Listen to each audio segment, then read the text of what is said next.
SDR news TV ప్రేక్షకులకు నమస్కారం. వార్తలు చదువుతుంది మీ ప్రసన్నారాం. దర్శి నగర పంచాయతీలోని 19వ వార్డులో సీసీ రోడ్డు నిర్మాణానికి దర్శి టీడీపీ నియోజకవర్గ ఇన్ఛార్జి డాక్టర్ గొట్టిపాటి లక్ష్మి బుధవారం శంకుస్థాపన చేశారు. ఈ సందర్భంగా ఆమె నిర్మాణ పనులకు కొబ్బరికాయ కొట్టి పనులను ప్రారంభించారు. ఈ కార్యక్రమంలో మాజీ MLA Narapasetti Paparao, municipal chairman Narapasetti Pichaiah, పలువురు టీడీపీ, జనసేన, బీజేపీ నాయకులు, కార్యకర్తలు, అభిమానులు తదితరులు పాల్గొన్నారు.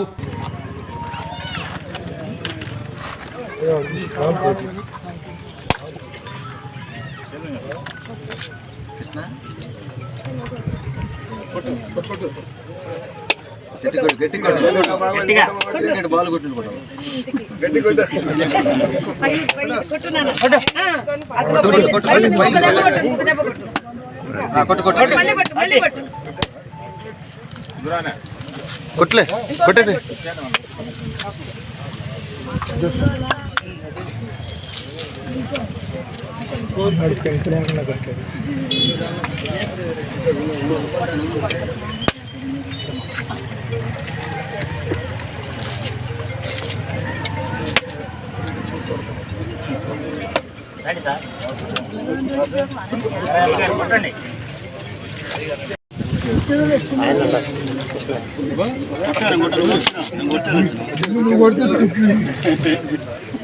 ఫోటోలు పెట్టకుండా ఉంటాడా?